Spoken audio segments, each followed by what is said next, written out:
ito yung masarap na ipares natin mga idol sa lauoy o laswa. Hello mga idol, magandang gabi sa atin lahat. Meron pala nag-request sa atin mga idol si Ma'am RB Bermejo, taga Abu Dhabi. Ang request niya mga idol ay laswa o lauoy ang tawag. Meron tayong isda mga idol oh. Nabili natin ng 100 peso. Tapos ito yung gulay na gagamitin natin mga idol. Ito patula, sari-sari at saka alubate. Meron din tayong ginamos para kay Ma'am RB Bermeo. Shout out sa iyo ma'am. Maraming salamat po sa request mo. Panoorin nyo tong video mga idol. Maraming salamat po.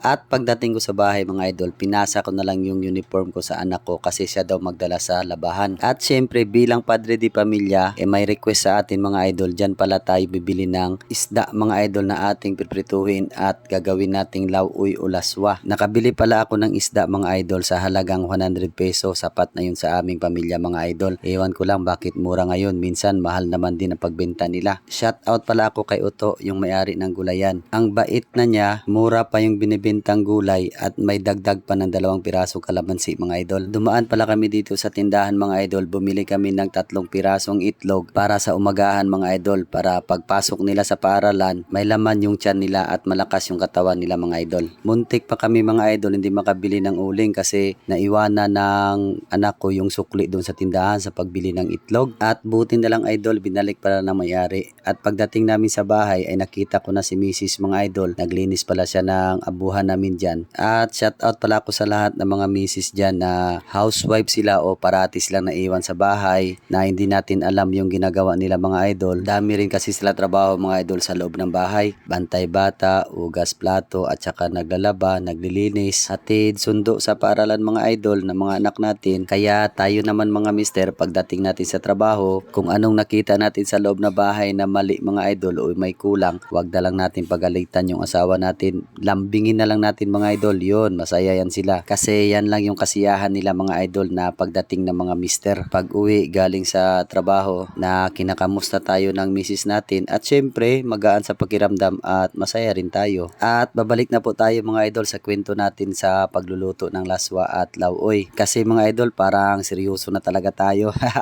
Nagprito pala doon si misis mga idol no, at syempre tayo hugasan din natin yung isda kasi yung pinirito ni misis mga idol yun ang isasahog natin sa gulay. Nilagyan ko pa lang yan ng kunting asin mga idol para hindi talaga siya sadong maalat. Naghiwa lang ako ng kamatis ng 2 piraso mga idol, yung hinog na kamatis at yung sibuyas. At syempre mga idol hindi natin patatagalin, magsa-shoutout tayo sa mga mahal nating mga followers dyan. Magandang gabi po sa lahat. Shoutout po ako kay Ramsky Agaykul Apolinario. Pinapa-shoutout niya yung mga kaibigan niya na si Romel at si Tilo. Shoutout sa inyong 3 mga idol. Shoutout din kay Ma'am Pimi Mersa watching from Japan. At shoutout din kay Way Delta from Negros Occidental Electric Cooperative. Shoutout din kay Sir Ricardo Galamay from Tarlac City. Shoutout din kay Sir Arnel A. Alcazar from Alpha Mu Gamma Chapter Lower Tungawan, Zamboanga, Sibugay. Shoutout din kay Sir Ricky P. Jose from Batangas City. At shoutout din kay Sir Manuel Villarmino from Cavite. Shoutout din kay Chai Wing Bunda from Tugbungan, Zamboanga City. Ingat palagi and God bless. Shoutout din RH from Saudi. God bless sir. Ingat po kayo palagi dyan. Shoutout din kay Sir Ram J. Rojo, Mangilala Family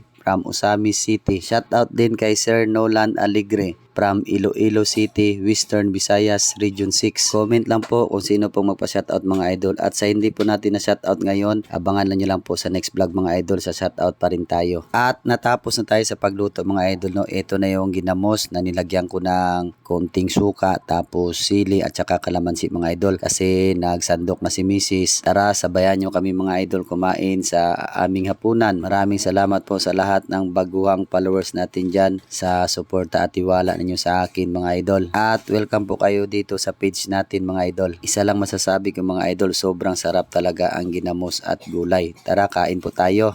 Para masarap yung kain natin mga idol, may sili. O, sili mga idol, piniga ko. Pinisa pa mga idol. Kung nakaabot ka sa part ng video na to mga idol, pwede mo rin ito i-follow ang ating page at i-share ating video at mag-iwan rin ng comment mga idol para malaman natin kung saang lugar po naabot yung video natin. Ingat po palagi at God bless po sa inyong lahat mga idol.